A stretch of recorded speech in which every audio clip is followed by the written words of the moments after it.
Chapter 13, Care is a Choice, the Emergent Architecture of Appamada. In both systems theory and Buddhism, choice-making is seen as definitive of the self.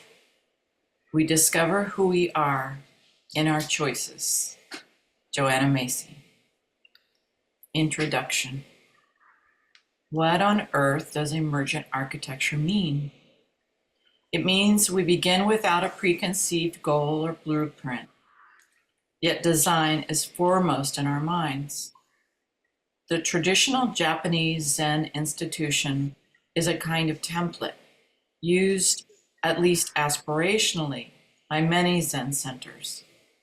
However, our evolutionary design began with a seed of a small group of sincere practitioners, seekers of the way. It developed through design based on the principles of an observe, design, experiment, evaluate process. It has been and continues to be informed by the wisdom of the teachings of the Buddha and the Buddhist ancestors, as well as contemporary understanding and research in psychotherapy, neuroscience, complex systems theory, group process, right use of power, and organizational development. These form the pillars that support Appamada's foundation.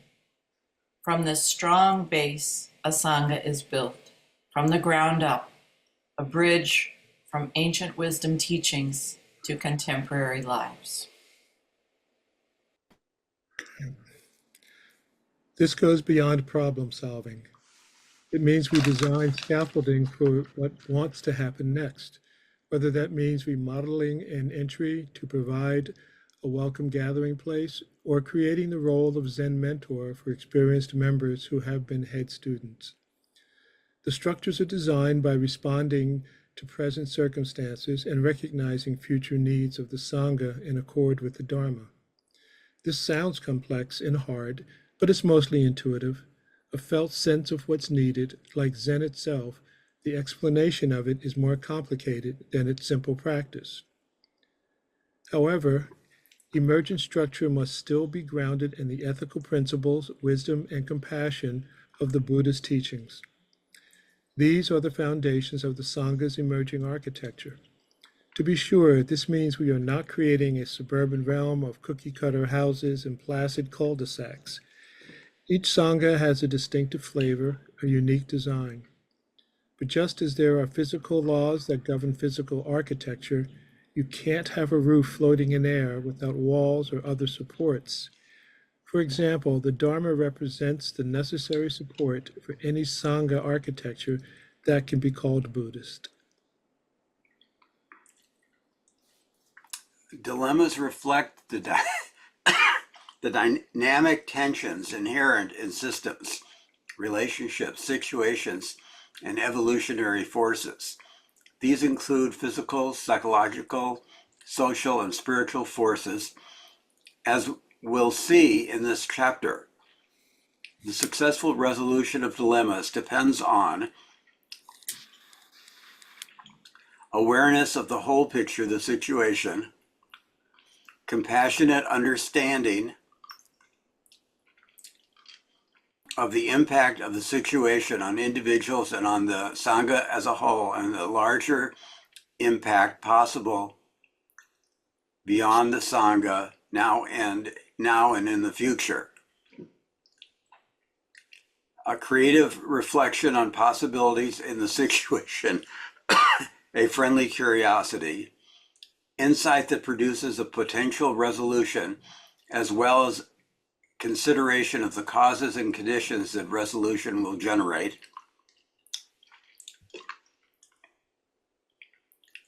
Field testing the new structure in the Sangha, observing its effects and the response of the system to the change. Always we are considering whether the whole system, our Sangha, is moving in a way that is wholesome, healthy, wise, and liberating, not only for its members, but for the Sangha as a whole. adopting the structure that has emerged as a appropriate support for our Sangha, the Dharma, and our vow. This means taking the time to explain it for the Sangha and for others who may be curious about what Appamada is about. This book is part of that explanatory mission. Finally, we reflect on the new elements function in support of our aspiration as a Sangha for sharing the wisdom and care of the Dharma, the Buddha, the Dharma, and the Sangha in this time, in this place, for these people. Do you want a period at the end of each one of these bullets? I'm missing one, I think. I think two on the previous page. Yeah.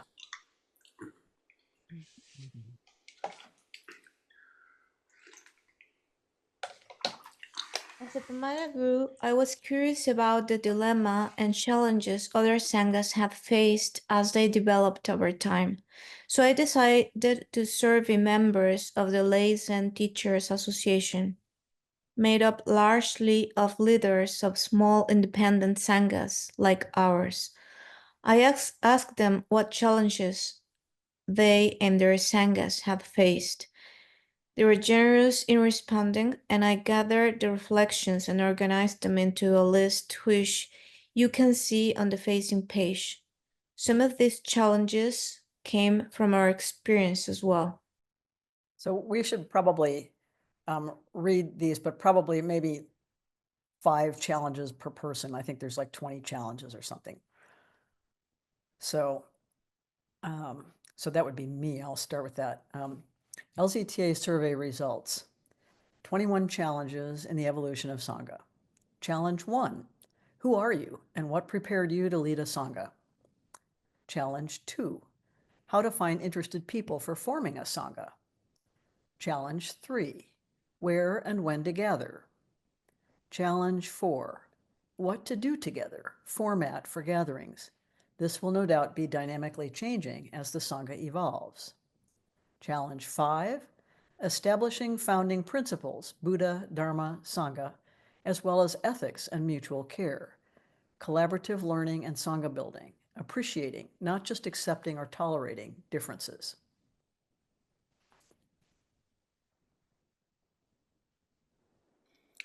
Can I point out that on challenge 4, it says what do together instead of what to do together. Oh, right.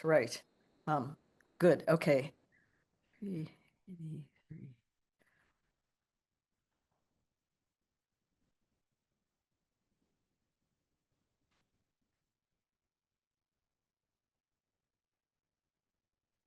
Good. Thanks.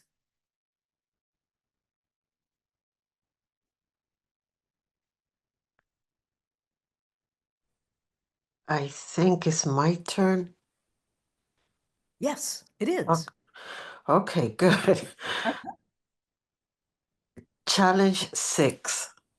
The visionary mindset and systems view, seeing the Sangha as an ecosystem of processes and relationships. What is needed right now? What will be needed next? Challenge 7. Creating the social fabric, the bonds of connection, mutual respect, and care among Sangha members. Challenge 8. Ensuring that everybody helps and contributes, not just one or a few, getting total engagement to build trust and commitment. Challenge 9. Drawing on the wisdom and experience of peers, not only within the Sangha, but among teachers and leaders as well, sharing our difficulties, lapses, and failures without being met with shame or blame. Challenge 10. Finding an appropriate and dynamic balance between tradition and creative adaptation. I would like to say that challenge 9, I think that one is really inspired. Thank you. Okay, I think it means that's Anne's turn next, but Anne is, Okay. are you there? Okay. We'll go straight through these challenges and then we'll come back to the reporting on the results. Okay. Challenge 10. Finding, oh, no. Sorry. Challenge 11. Cultivating the next generation of leaders. Succession planning. Challenge 12. Meeting adversity, disagreement, conflict, distress, catastrophe together.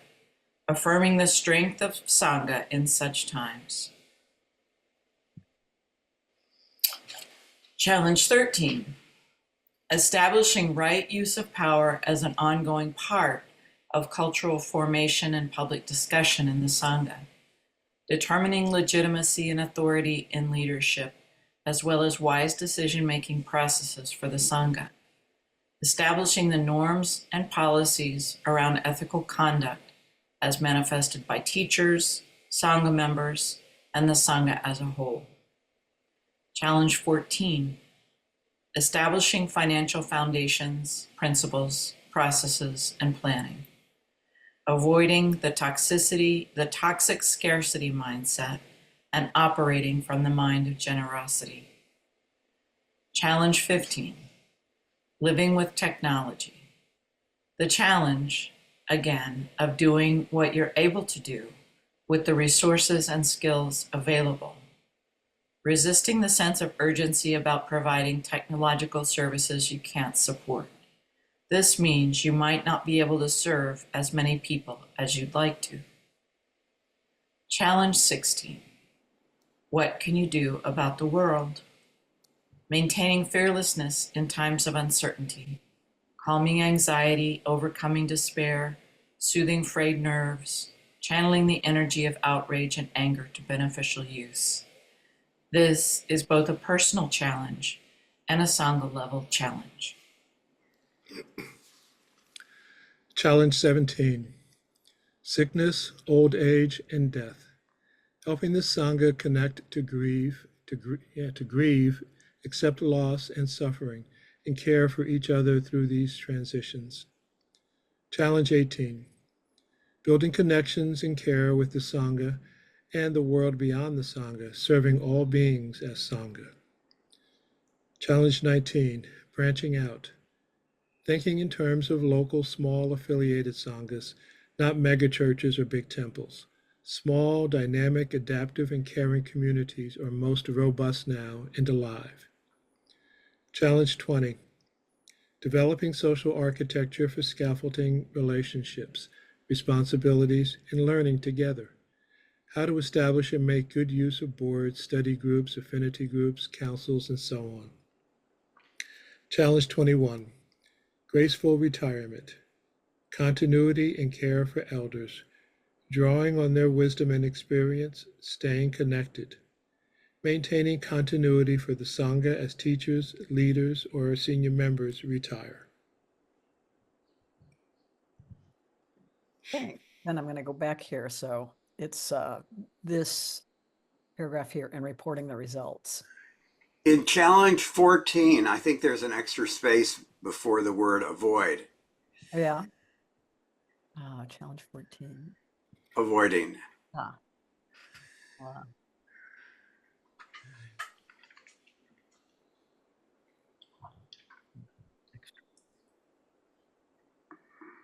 I'm just making some little notes because I'm not in my application, that Okay.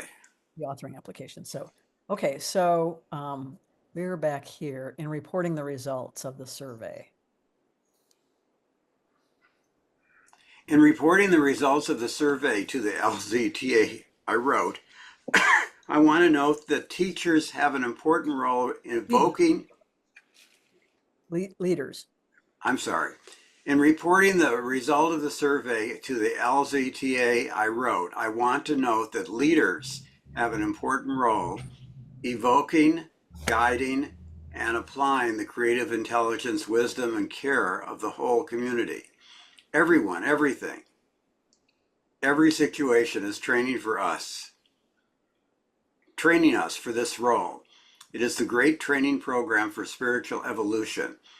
that program continuously presents us with custom tailored challenges, demolitions, obstacles, upsets, situations, and people that are uniquely designed for spiritual growth and development. This is as true for sanghas as for individuals. Fortunately, we do not face all of those challenges or dilemmas at the same time. Still, over time, we are likely to face most, if not all of them, even if in a Sangha that is harmonious, healthy, and thriving. As I noted, there are not problems to be solved, although we often mistakenly view them that way. But signs of growth and vigor, there are situations. And often there are tests that both stress us and advance our understanding and our capacities to new levels, leaders and sanghas alike.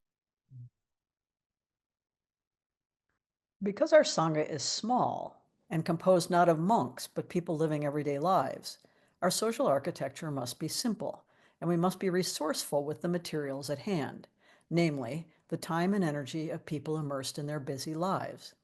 That means every part of our architecture is a load-bearing wall, essential to the support of our Sangha. Nothing is extra, nothing is merely decorative. The dynamic tensions these structures resolve are integral to our evolution as a Sangha.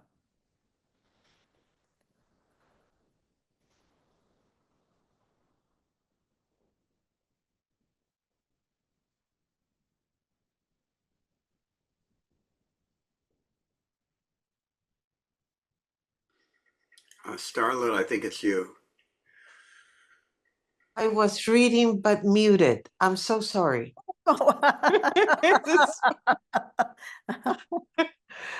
Okay, here we go. In this chapter, we highlight some of the innovative ways we've resolved dilemmas as they were arising. Other sanghas meeting the same dilemmas might resolve them quite differently and have. As I mentioned, there are many ways to design a kitchen, but ultimately a kitchen must serve the function of preparing food. Whether it's a hot plate in the corner of an apartment or a lavishly appointed kitchen in a showcase home, we can only show you here what we have been building with the resources at hand as Appamada. Some of these resources are modest. Our space, our budget, and available time and energy volunteered by Sangha members. But some of those resources are abundant, even boundless, like the treasures of the Buddha, the Dharma, and the Sangha, and like the willingness, generosity, care, and dedication of our Sangha members and teachers. In the beginning, the social organization of the Sangha was pretty simple. Live Oak was an informal sitting group that I was facilitating. When we incorporated as Ordinary Mind in 2005, we were legally required to have a board of at least 3 people. So John Danowitz and Jeannie Forsyth volunteered and joined me to form the first board. As we began to grow, the social architecture needed to evolve. I had realized that since I was sitting zazen every morning, I could open the zendo to anyone else who wanted to sit at 6:30 a.m. Things were challenging. What do I mean by social architecture? Beyond the constraints and possibilities in the physical environment discussed above, social creatures such as humans create structure and order and boundaries in complex sets of rules, norms, rituals, defined relationships, organized patterns of flow, channels for resources, information, energy, and power. They develop specialized roles and collective memory systems. institutions, libraries, media, museums, clubs, archives, universities, and so on.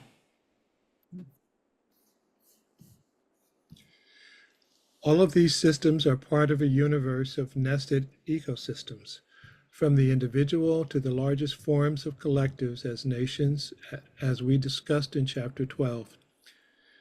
We have our personal rituals and routines, and those that shape our family, our neighborhood, our work, our friends, for example.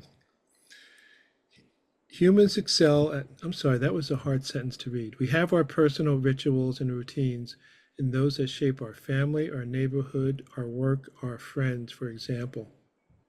Should, for example, go before we have our personal rituals?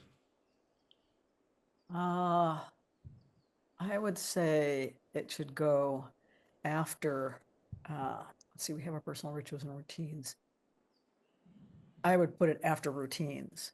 Okay, yeah, it was just odd there hanging like a dangling participle. Right. Yeah. Okay. Humans excel at social architecture. It's a particular interest of mine from early experience in my own family in absolute dictatorship, through college and small business ownership, graduate school, and in my academic research and career, as mentioned above. I've been fascinated by how different social systems, a commune, a business, an academic unit, manage themselves, get things done, preserve collective memory and know-how, thrive or falter, and cohere into an identifiable entity. Cyverson Landscapes, the computer writing and research lab, a writing center, a sangha. I've been fortunate to have been both a member and eventually a leader of very different organizations, which have given me multiple perspectives for observing and understanding a fairly wide variety of social systems, collectives, and institutions. In my consulting, both in educational settings and in spiritual communities, I've had the opportunity to observe even more, and through conferences, both academic and Zen teachers associations, I've been part of larger conversations about the functioning of different kinds of organizations. I would like to make a comment Hmm. on the second paragraph. I think that, for example, should just be left out. So it would read, we have our personal rituals and routines, and those that shape our family, our neighborhood, our work, our friends, period. Hmm. And you can add an and if you want to in front of our friends. But I think that, for example, is not necessary. Okay. Good. Good. That's helpful.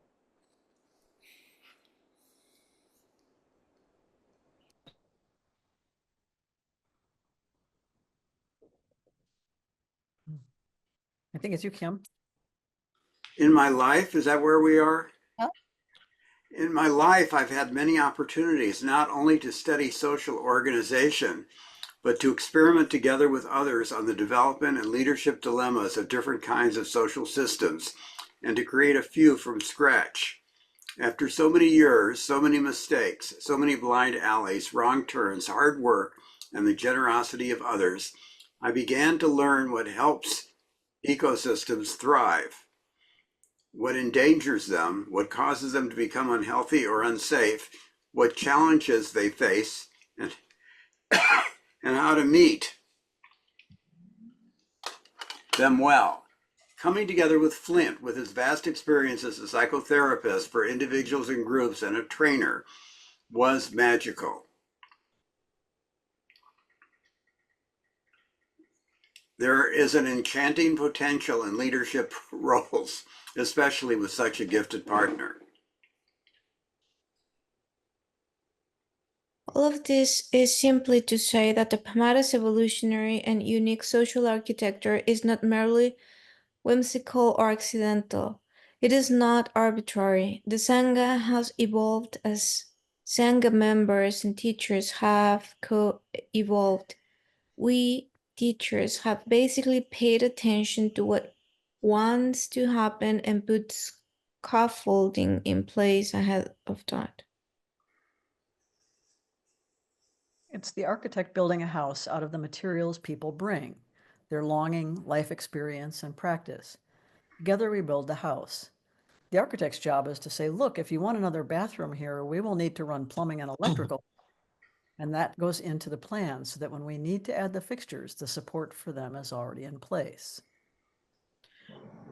The chapters in Part 4 describe Appamada's distinctive social architecture and its evolution, and in particular, our design innovations in developing our councils, our board composition, our generosity initiative, and our succession planning. We might view Appamada's structure as a series of dilemmas resolved, of challenges that are likely to arise for any group as it is becoming established. This emergent architecture enables us to balance continuity, innovation, and connection. So then we'll read Kim's piece. Yeah, but how about how about resolving dilemmas, resolving in the process of resolving, as opposed to, because it's a continuous process. Does that make sense? I don't. I think the existing structure is the dilemmas resolved. That's what the structure is. And then we continue to resolve sort of the upcoming Okay. emergent dilemmas. Now, I think this piece of yours, Kim, really needs to be 2 paragraphs, Okay. but you can see what you think. Does it start on this page or is it starting on the page above? No, I think it starts on this page. Oh, you're right. Okay. I experienced something different in the Zendo on Sunday. I'm still reeling from the experience. We were not individuals in the Zendo and online, but rather musicians playing a symphony. There was Jess, the eager Doshi and Dharma talker, Joan, the Jisha, who brought the incense to Jess, and then later the lectern and the laptop. There was Manuel, the monitor, who announced that there would be practice discussion with Joel, who was online, and who'd get up when someone would come into the house while we were sitting. And there was a room full of other beings, all acting in relation to one another. I was once again the timekeeper, but somehow it was different this time. I was the conductor of this most beautiful symphony. Everyone played their instrument perfectly, blending with each other as one voice, and all with perfect pitch to the music we were creating. It was magical, and I sensed everyone got it. We were one sangha made of many diverse elements. The music was beautiful and ran the full gamut of sitting quietly, walking inside, walking outside, breathing from the hara, ringing bells and listening to Jess's talk about vows and repentance. A first talk by Jess, of many fine ones to come. Afterwards, we went for lunch at Central Market, and we were met by the 3-year-old daughter of a Sangha member. When we shook hands, she jumped up and down, so I jumped up and down as well, holding the 3-year-old's hand, and the symphony continued. Kim M., entrusted Dharma teacher. So where would you start the new paragraph? I don't know. I think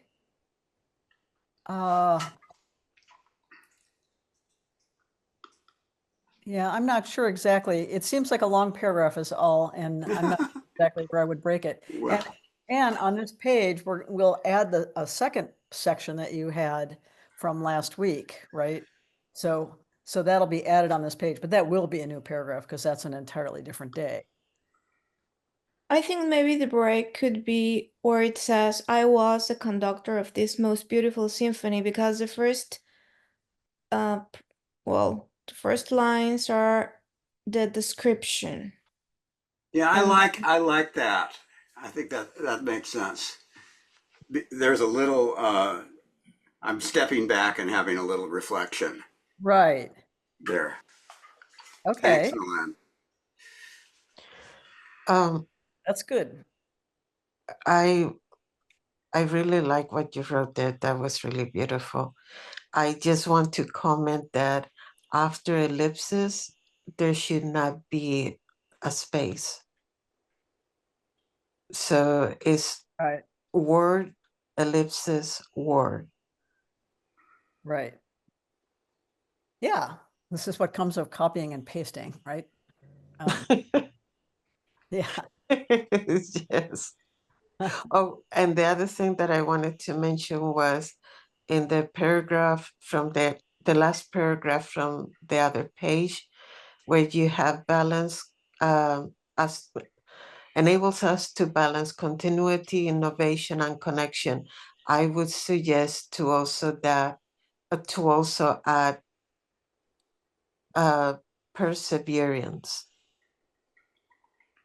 Okay. because But this set of three things I've already mentioned earlier, so that's why I'm returning to them at this point. oh, okay. They're in an earlier section. And so I wanted to remind us, this is, this is, sort of what we've already seen. Makes sense. That's a good call. Yeah. So this is the introduction to part 4. And the other parts of part 4, there's a chapter on councils, there's a chapter on the board composition, there's a chapter on the generosity initiative, and there's a chapter on technology. Those are the 4 chapters that follow this chapter. Those chapters are written, but they are not laid out. So Mhm. they don't have their images on them and I realized that it's very challenging for people, even the people who've agreed to write something in terms of reflections. I haven't gotten anything from anybody. And so I don't want to nag people, but I think it might be easier for people actually if I interview them or if somebody interviews them so that they don't have to like worry about writing something down. And then I can, draft the interview and then they can see it and edit it however they want to edit it. That might make it easier for them. And I could use the Fathom Note Taker app to capture what the interview is. So what do you think about that idea?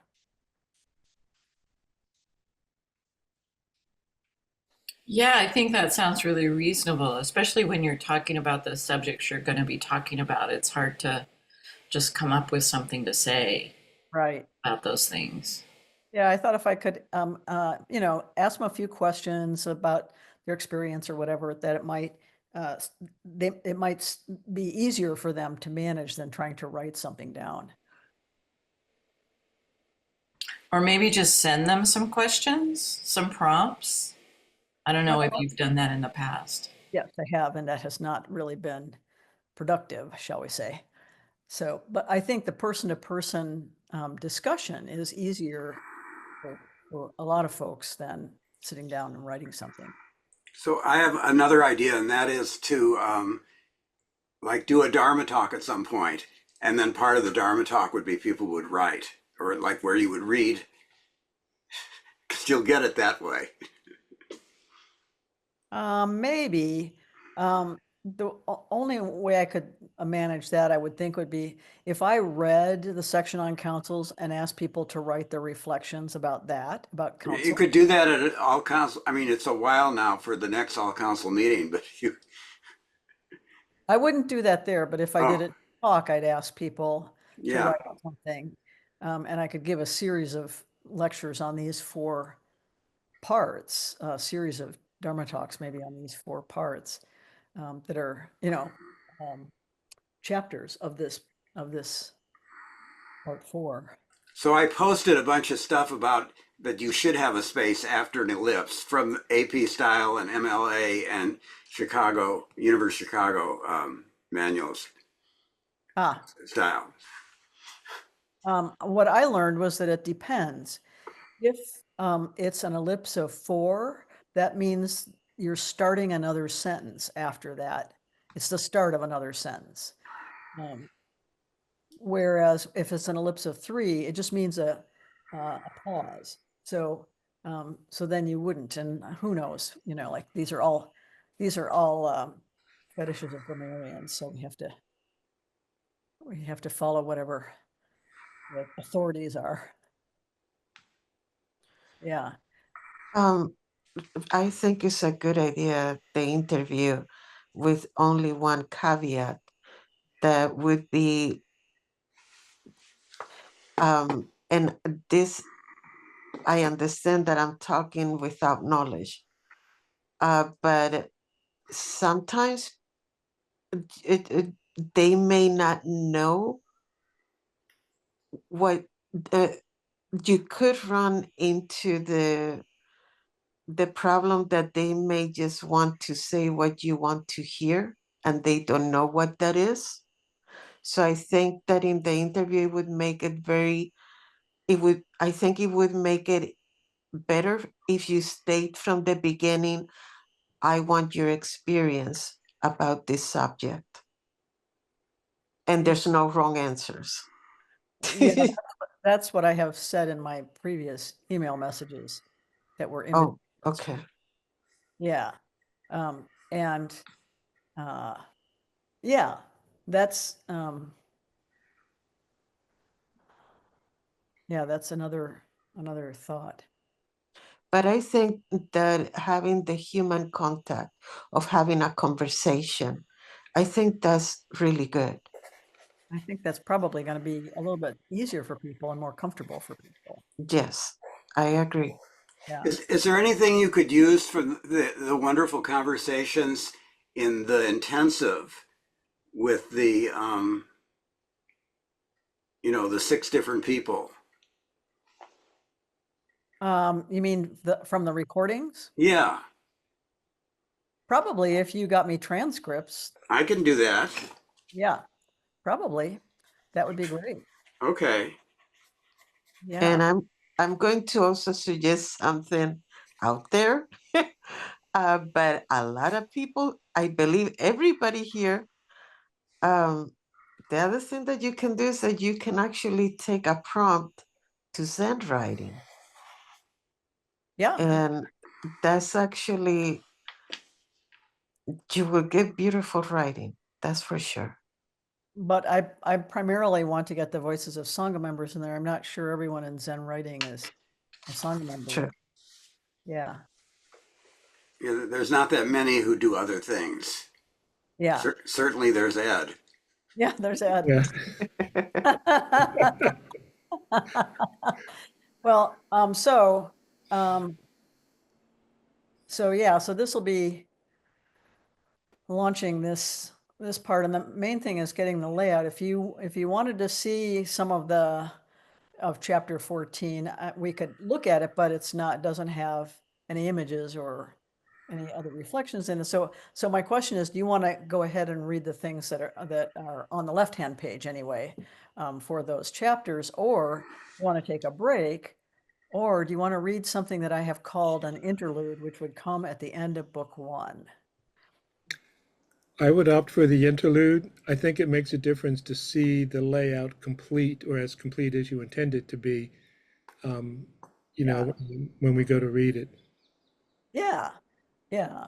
So the interlude doesn't have all of the right-hand pages done either. It has most of them, but they won't be, those won't be reflections from Sangha members. Those will be from something else. So, and I'm not sure what, and perhaps you'll have thoughts about that if we look at it. Are you interested in that? Yeah. That interlude is sort of I think the best place for it is at the end of book 1, which is the book about teachers. So book 1 is teachers, book 2 is Sangha. So let me see if I can, I'll stop this share and then I have to find where the other one is.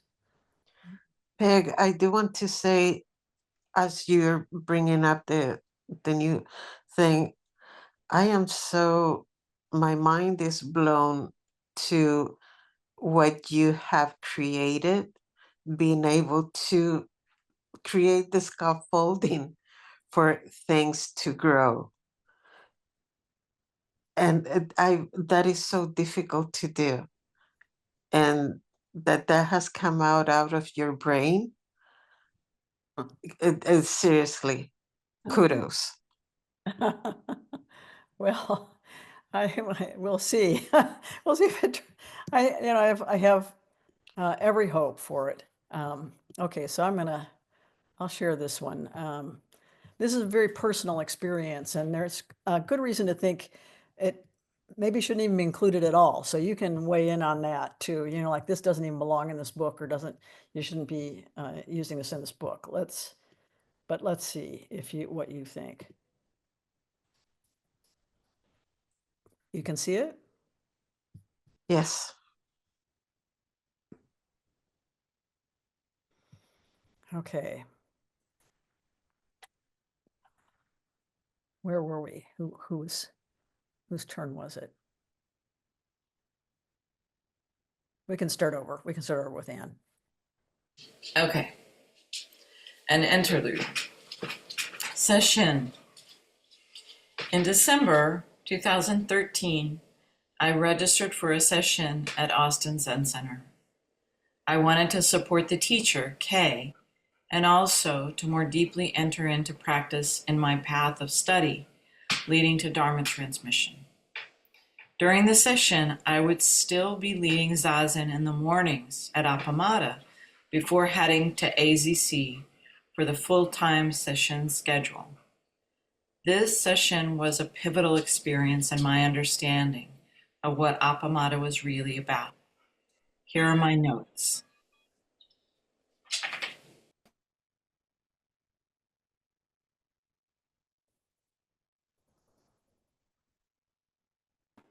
Okay. Date, December 9 through 15, 2013. Day 1, dukkha. The zendo is dark. All windows covered with shades. The foyer similarly dark. Zen in a cave. Outside, the weather is bleak and cold and rainy. Kay is leading, and there is also a head student for the practice period. Kay's teachings the first day were about heart, about love and compassion. In his Dharma talk, he told the story of the Buddha and the blade of grass. So let's read the facing page. The Buddha was out walking with his assembly and pointed to the ground. This would be a good place for a sanctuary, he said. Indra, king of the gods, plucked a blade of grass and stuck it into the ground. There, he said, the sanctuary is built.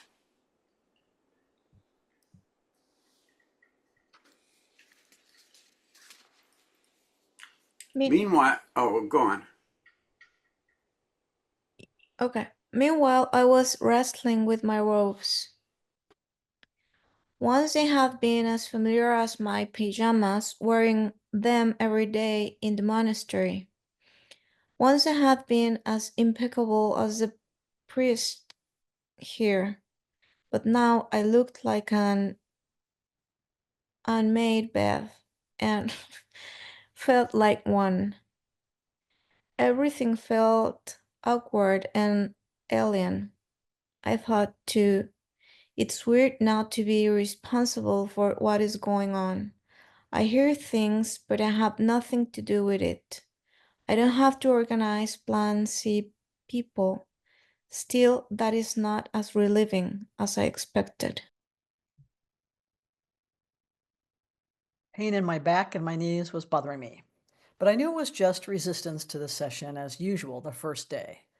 I hung in there and did not ask for a chair, perhaps unwisely. The food was bland and tasteless. I thought Kay is in his element, but it is an element that has a dark Dickensian quality to it. I will learn whatever there is to learn today through this inward turn. Mostly, I'm learning ways we never want our sessions to feel.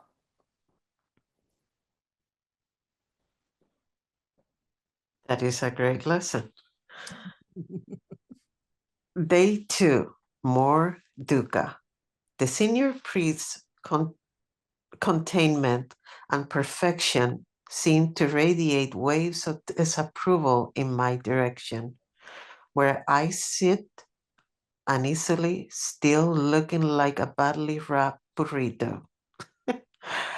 I was a server for formal orioki. Is that how it's pronounced? Oh, Yeah. Yeah. or orioki lunch and dinner, which further confounded things, as you were just your rakusu for the kesa, and tucked the huge sleeves of the koromo into your waistband. Plenty of opportunities to screw up the bows, serving people, some on the floor, some with TV trays and chairs. Kate and the head student elevated there on the platforms called TANs.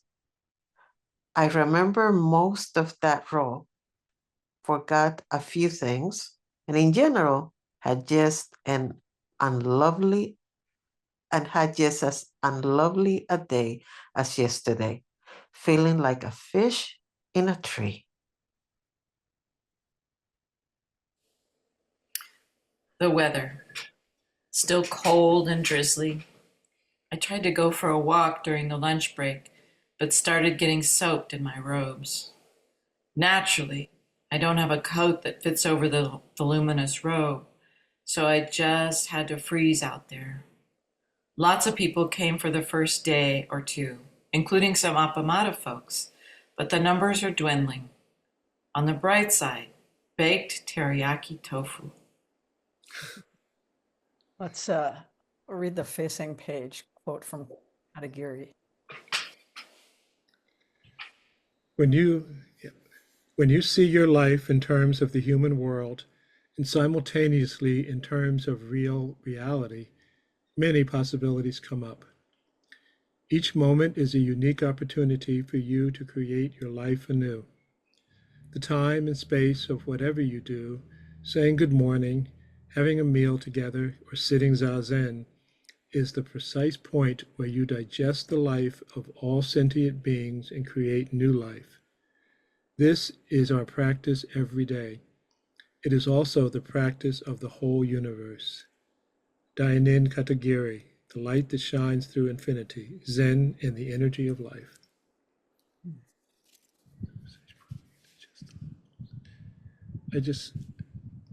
The time and space of whatever you do, saying good morning, having a meal together, or simply sitting zazen, is the precise point where you digest the life of all sentient beings and create new life. That's a whopper. Yeah. Agreed. Okay. I just had to say it and hear it again. That's the last paragraph of the facing page.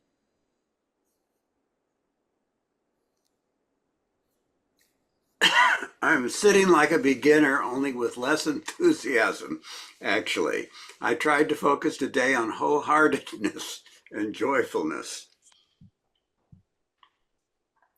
Yesterday, in my most desperate hour, I remembered that I am not doing this for me, but to deepen what I may offer the Sangha.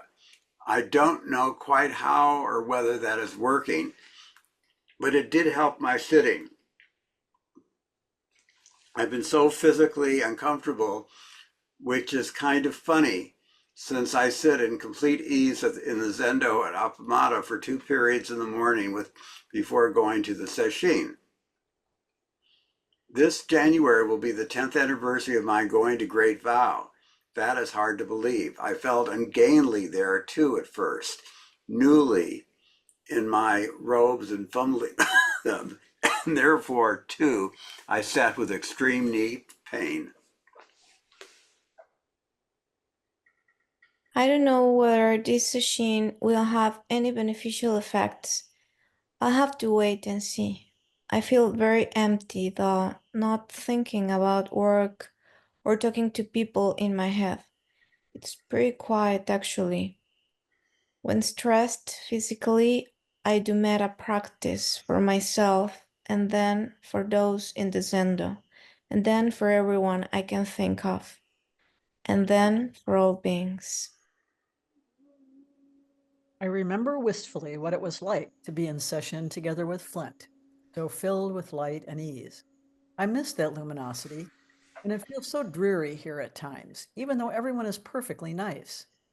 And KM and the head student keep talking about love in their Dharma talks, but it is weirdly disembodied, as though they were talking about cars or France or something else. It doesn't certainly feel like the same word as Flint uses it, or even as I do. But in any event, I'm getting some peace and quiet and a bit of a release from all the things I am responsible for, even if only temporarily. Still, I have to keep checking email every evening to put out the more urgent fires. When I return, I will be in the crunch of grading for real. And it will be grueling, but only for 2 days. I don't need to think about that now.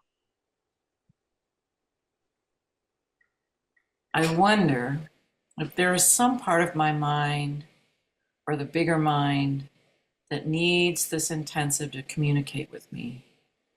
I am curious, but up to now, I've just been trying to get settled there. It's always so difficult in a session, especially one run by someone else. Day 3, morning surrender. In Zazen, I was desolate. Here I was, a priest for nearly 10 years already, leader of a Sangha for nearly 20 years. In the AZC Zendo, I had just trained in so happily that it had felt like my true home, no better at this than when I first started out in Zen, but with less hope, insight. What was creating this painful ordeal? Why did I feel so lost, so crushed? What was I even doing here? I did recognize these as a potent mix of thoughts, feelings, memories, and physical sensations, of course. And I did know how to practice with them, but that did nothing to lift the bleak existential despair. There was nothing to do but face it, just sitting still, minute by crawling minute, hour by dark hour. At last, I gave up. I thought this session may be one of the weirdest things I've ever done. I don't know why I signed up for it. In fact, in Zazen, I was in so much discomfort all over.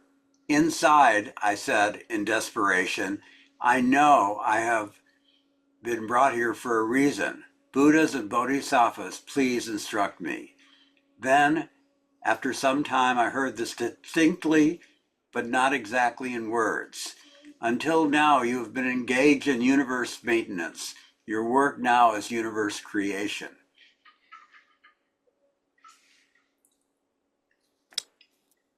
I immediately understood what they meant, that for so many years I've been a good servant of other people's needs, of organizations and institutions, but still I was baffled and terrified. What did they mean by universe creation? How will I know what to do? The instructions and materials are all around you, was the response. But I have no experience of this. I was perplexed. You have been in training your whole life. You began by reading books, immersing yourself in other worlds. You went to college and gained experience with social movements, with protest and commune creation. You created a mini universe on the farm, an early experiment. But that was a failure, I said. No, it was training.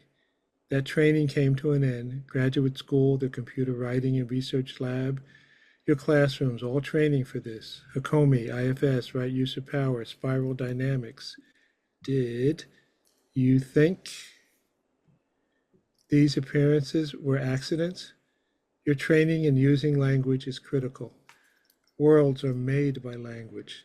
They are expressions through language. Wow.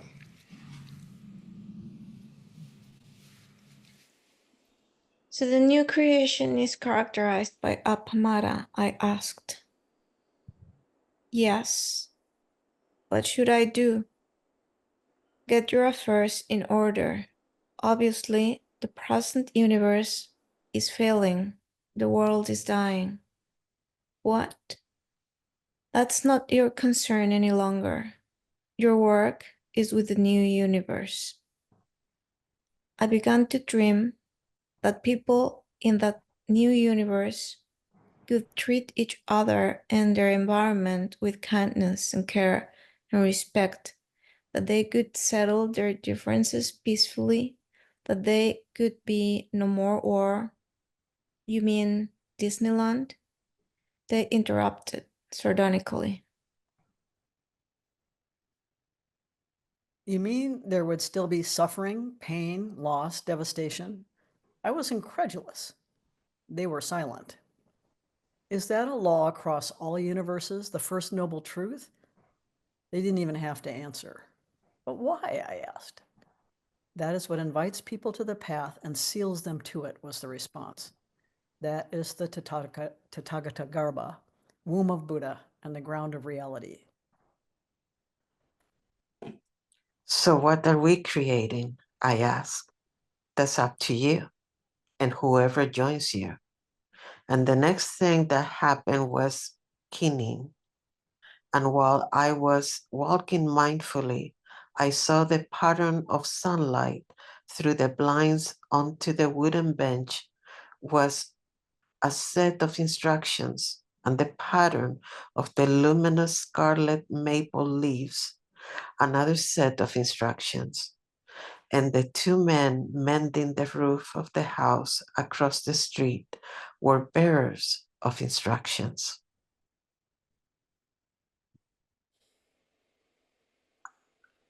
And then we stood up to do service, and we began to chant Makahanya Haramita Shingyo. And I whispered inside, some of these instructions are in Japanese, and some are in Pali, in Chinese, and Tibetan, in every language you can imagine. They responded, what can I do?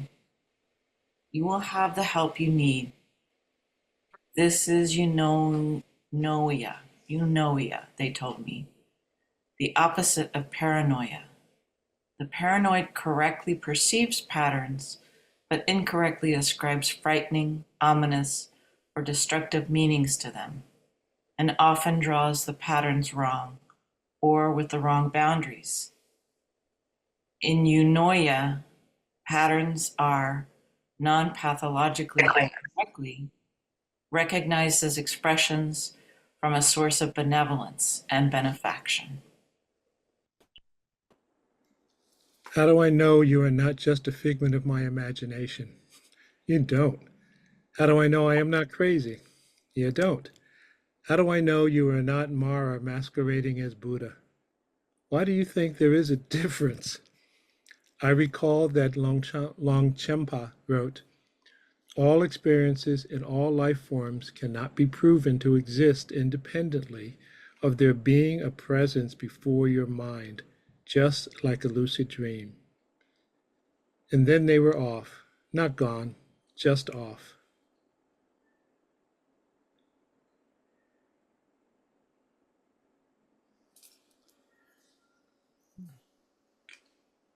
Should there be THERE, there being a Where are you saying this? independently of there being a presence? No, that's correct. It is a person, okay. And there's a space after what can I do up on the top? All right, Okay.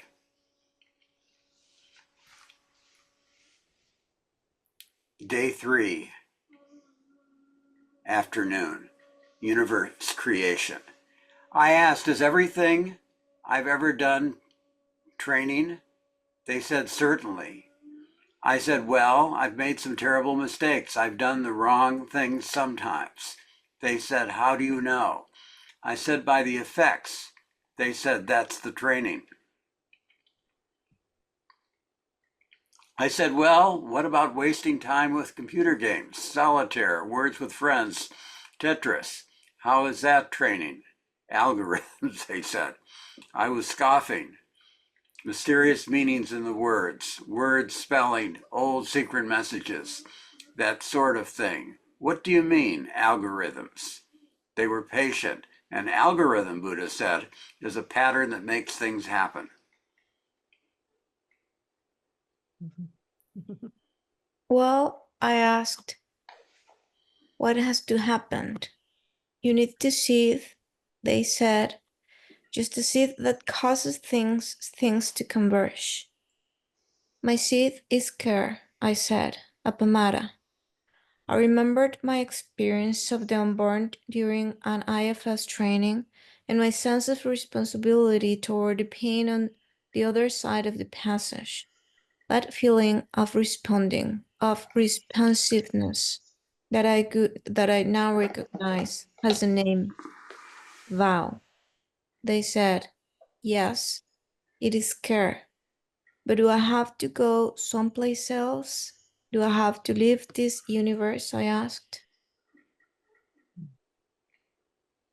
Didn't you listen to the teachings we sent this evening? The encouraging words from the head student had included the story of the Buddha out walking with the assembly. Again, I recalled the Buddha pointing to the ground and saying this would be a good place for a sanctuary, and how Indra, emperor of the gods, plucked a blade of grass and planted it in that spot. The sanctuary is built, he said. Just like that, right where you are, is where the whole new universe is created. You drop a seed and see what converges there. Later, even the same story had been included in a Dharma talk on another topic entirely. The Buddhas and Bodhisattvas obviously realized I might miss the point.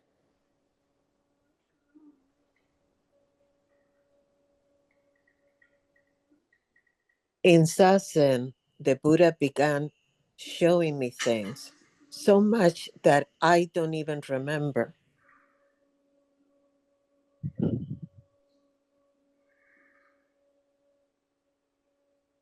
Vastness of worlds, of universes, some cosmic enormity, and an ever unfolding panorama displaying the whole array of human cruelty. I became terrified. But he was saying, isn't this what you wanted to know? Isn't this what you've been asking me for? To see with the mind of the Buddha? I realized it's all completely true. All the hallucinatory account of the Avatamsaka Sutra, the the Prajnaparamita Sutras, and the Lotus Sutra, the myriad earthstone bodhisattvas. I asked about the hundreds of pages of names in the assembly of the Avatamsaka Sutra.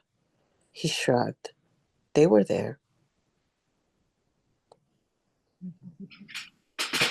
But the names, I said, were really bizarre. He said, more bizarre than Barack Obama or Mahatma Gandhi. I had to admit he had a point. And for some reason, I wasn't even surprised that he somehow knew about Barack. It was so moving. Nice touch. But I was actually overwhelmed and scared at the immensity of what he was starting to show me. I felt puny and cowardly. I said, how can I do this? How can I even take it in? I don't know. He said, of course not. You can't know. Did you know what it was going to be like to be a mother before Ben was born? Wasn't it terrifying and awe-inspiring and joyful all at once? But I begged him to slow down. I said maybe I am not the right one to show all of this to. My place is here, not abandoning those who need me, those who are suffering in this world. He said there is nowhere the Four Noble Truths do not reach, not in this universe or in any other. There will always be work to do.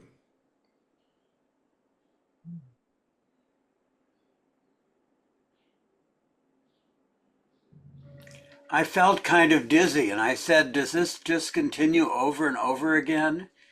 He said, our Buddhist universes are circular. The time enmeshed in them is circular. That is what I meant when I described seeing many eons of world expansion and world contraction. That's a misquote, by the way. It should be many eons of universe expansion and universe contraction, universe birth and death, chilocosms of chilocosms. Actually, they should be hopeful for you, don't you think? That.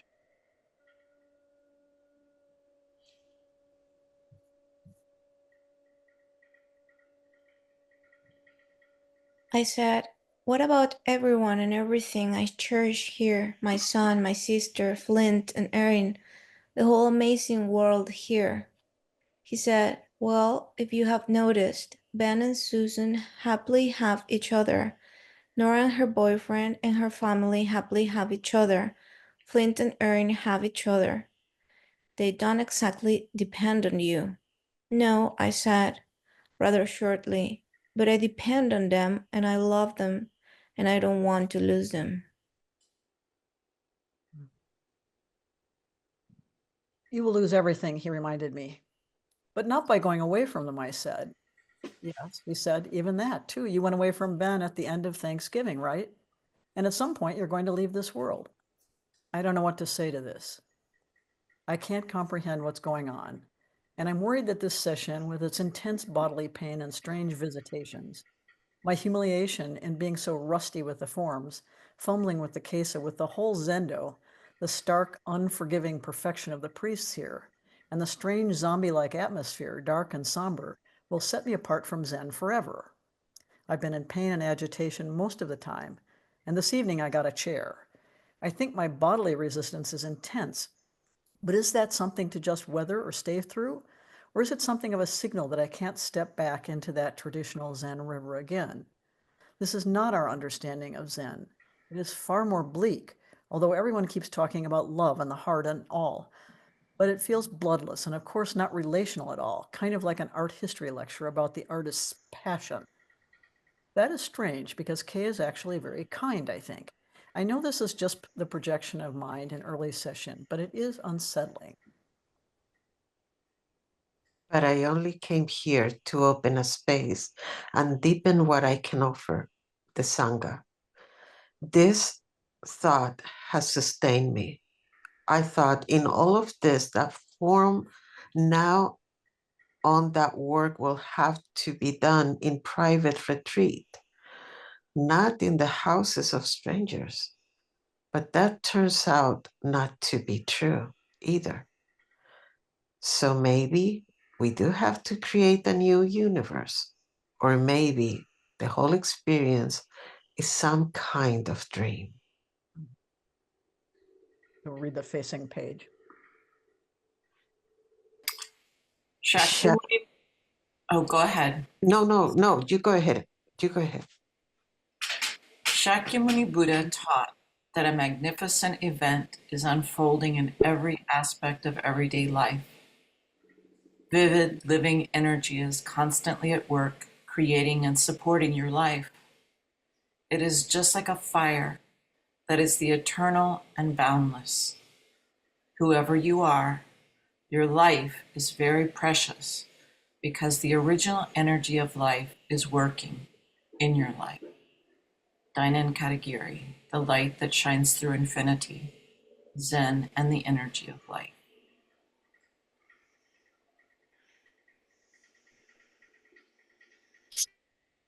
Okay, where are we? Oh, day 4? Hmm? Okay. Do we want to stop here Hmm. it's 8:15? What is there much more? There's a little bit more, but not that much more, I don't think. Should we, instead of writing, finish it? It's up to you. What do you want to do? You want to hear the rest of it? Yes. Okay. Day 4, genetic algorithms. Today I woke up and decided not to wear my robes, but my ordinary clothes. a warm jacket, and a scarf. In the morning, I sat with our Sangha in ease and read from Longchenpa about universal creativity. Then I went over to AZC. As it happened, Kay was just coming over. I said, I'm not trying to be disrespectful, but something large is unfolding right now, and it is having a big impact on me. He was going to see me tomorrow, but he said, I will see you right away. The next sitting period, he sent for me, and I tried to explain all that has unfolded. He actually understood it, even my quaking and begging Buddha to stop. I said it is such a shock to the system, kind of like watching the World Trade Centers fall. Incomprehensible, vast, terrifying, not inspiring fear so much as awe. He said, you've crossed over a threshold, and it takes tremendous courage to do that.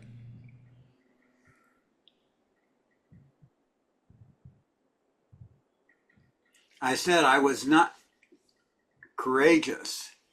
I was puny and cowardly, begging them not to show me anything more. I realized I could be taken out in any moment, choke on a piece of broccoli, blindsided in the car, stroke.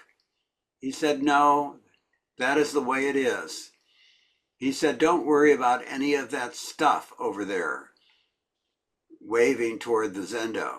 Just be still as possible, as much as possible, in Zazen, Kinhin, meals, everything, and let yourself be supported by everyone. Like a baby bird, let this experience integrate. He seemed very pleased and very kind. But the session is not over yet. There is some reason I'm still here, reeling as I am. It was sunny, warm, glorious day. Out walking during the lunch break. The Buddhas and Bodhisattvas continue instructions. A genetic algorithm is a pattern that makes something happen that can adapt and evolve. So the Buddhas and Bodhisattvas are apparently teaching Biology 101. I understand this part. Buddha's teachings are a genetic algorithm. They have played out over 200 and 500 years, evolving and adapting to different cultures, languages, civilizations, eras.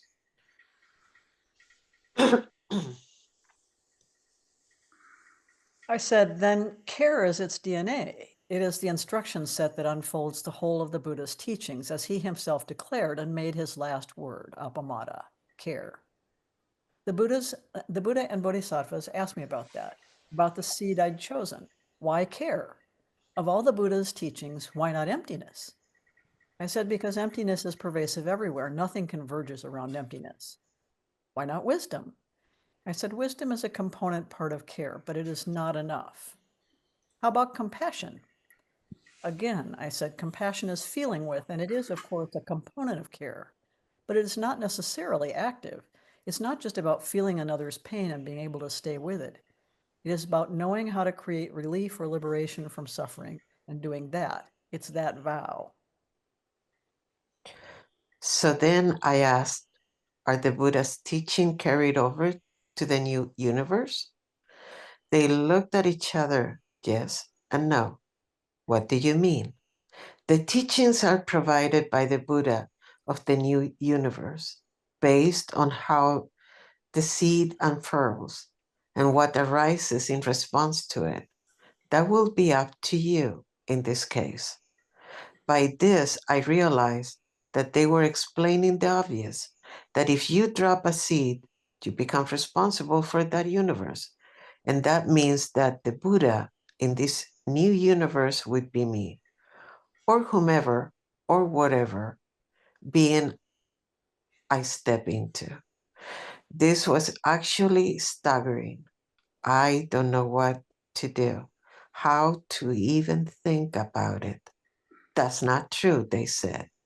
You just demonstrated that you do in explaining your choice. I said, is it always like this? Oh, yes, absolutely.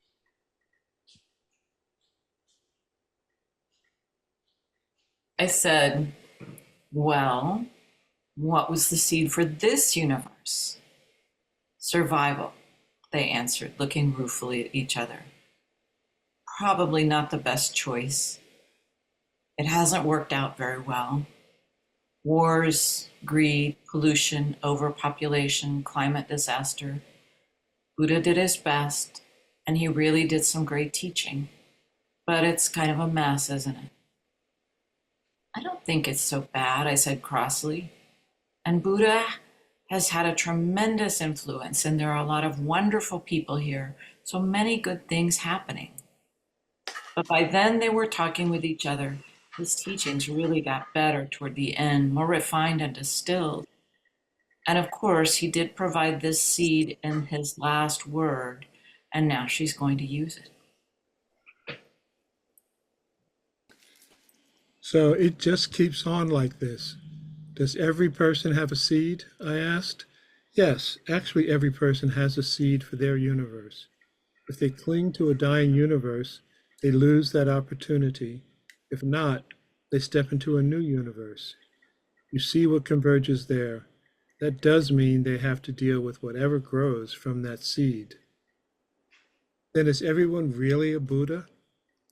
Everyone has that potential, but often it takes many lifetimes for it to be realized.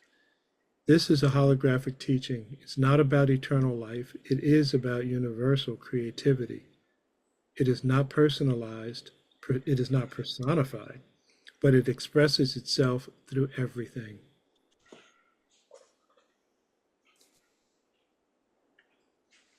It needs a space after teaching. Do you see that? Yeah. Longchep wrote, without understanding me, the creativity of the universe.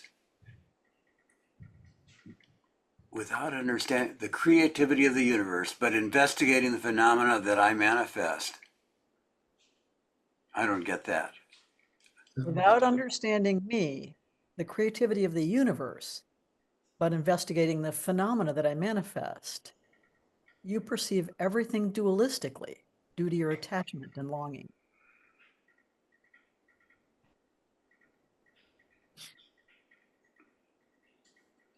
And investigate your mind's real nature so that your pure and total present will actually shine forth.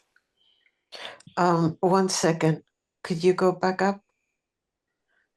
On that sentence, would you consider having the creativity of the universe in between the long dashes, semi dash? Oh no, I can't remember the name of it, but I think that would make it easier to read.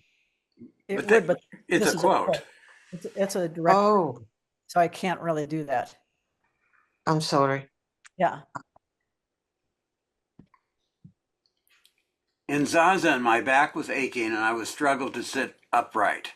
I remembered Joko's instructions. Sit as though you have a string from your sternum lifting up and you are relaxing like warm wax down from it. It immediately helped, and then I saw that she was among the bodhisattvas. And she was smiling that beautiful, bright smile, and her eyes were twinkling. I met Kay in the hall. I was carrying a cup of tea. He bowed to me, and for some reason, instead of bowing back, I reached out and put a hand on his shoulder. He said, "Did you receive the bow? A Buddha bows, and a Buddha receives the bow." I felt really moved by this. So many things are changed. Brewing honey for my tea this morning, I thought the best know the patterns in the bee universe. The bees know. Oh, yes, thank you. Bees know the patterns in the bee universe. Yeah. Day 5, what is mind? Kay sent for me during the second sitting, even though I had not requested Dokusan. When I completed 3 full bows, I sat in front of him. He had his eyes closed, and he did not move for over 20 minutes or so, not a hair. Then his eyes sprang open, and he gave me a kind and playful gaze. How are you? He asked. I said, I'm good. Lots of downloading is happening. He said, baby bird, baby bird. I bowed and he bowed. I said, did you receive it? He said, yes, and I gave it. This Dokusan was a teaching on complete stillness. I came back in time for kinning, and during the next Zazen period, I had some distress in my knees and shoulders. I lifted from the sternum, and as Yoko had taught, but I could feel the start of some agitation. Then I was instructed, this is the training in patience, steadfastness, and patience in stillness. So I was at ease then, recognizing that training. After lunch, out walking on a cold, bright day, I asked, what about Flint? I had assumed he was included in all of this.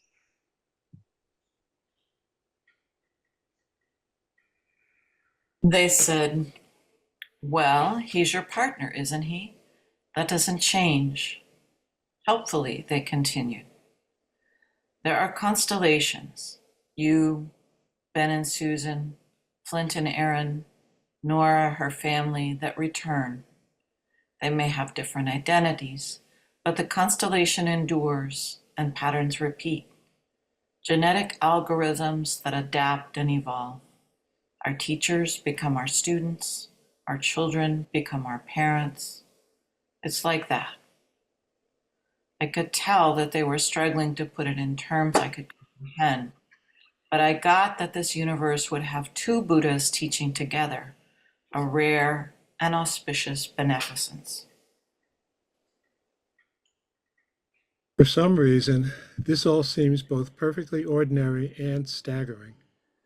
Many, many things in the ancient texts that I have thought of as poetic metaphors to suggest very many in an exaggerated way, or very large in a grandiose way, or a very, very long time in mind-boggling terms, now seem about as actual as saying there are a dozen eggs, or it's 3.5 miles from here, or there were 22 people at the party.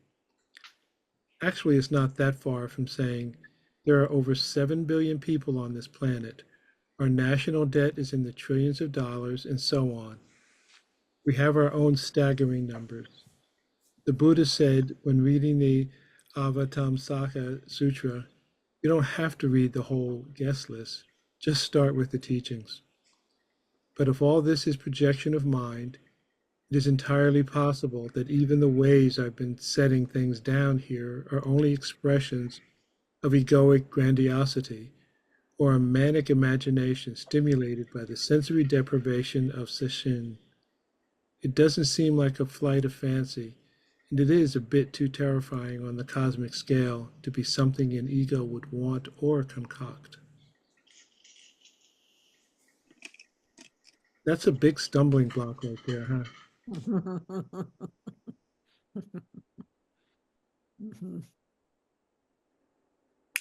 But, as Long Chenpa says, it is all a lucid dream. So, as he suggests, we must endeavor to understand not the manifestations of mind as phenomenal experiences, objects, and persons, but the source itself, the functioning of universal creativity, pristine awareness, creative intelligence. So there's more here. There's a few more pages here.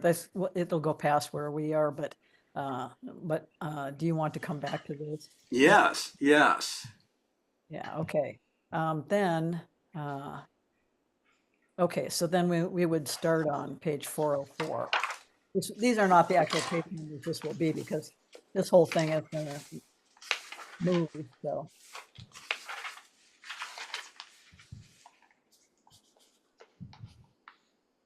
Does this seem worth including? I think absolutely is my. That's just my opinion, but I'm curious about others. I would say it's a good interlude. I mean, it's good that it's actually separate from the other parts. I mean, it's qualitatively different. Yeah. Yeah, I definitely think this should be in there. If for nothing else, giving a touchstone to various levels of experiential evolution that you were going through there. And, not that I can say I've had the same experiences, but there's a couple of things in there that I can touch to, which gives good relatedness. And it also scared the bejeepers out of me thinking, ooh, what happens if more comes? Exactly. Yeah. Well, this is how things evolve.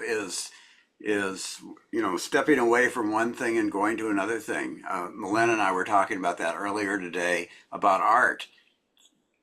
That no new artist, you know, did what he did just by or she did by repeating what was done before. Yeah. Yeah. So thanks for enduring all of that.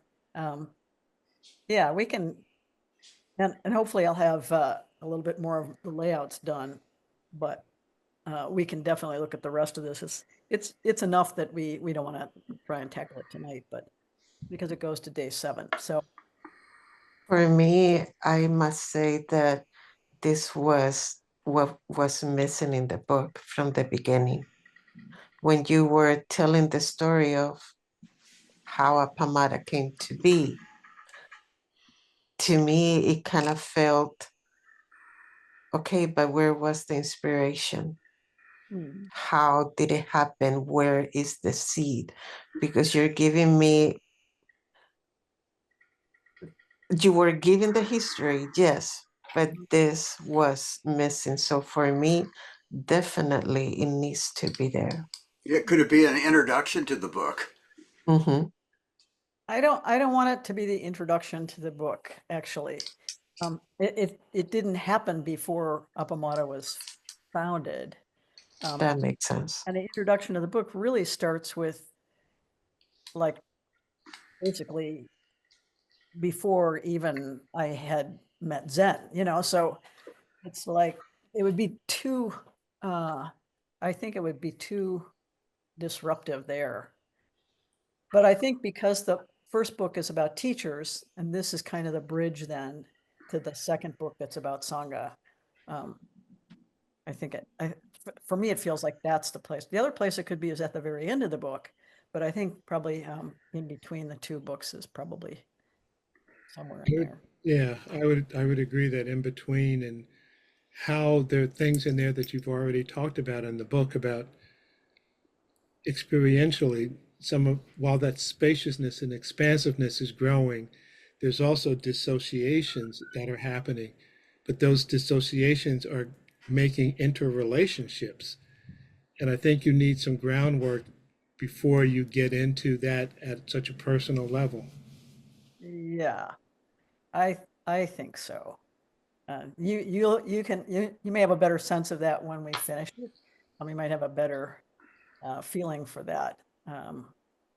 But I purposely kept it separate, and I just called it interlude because I had no idea where it was going to fit. Um, what would make the most sense.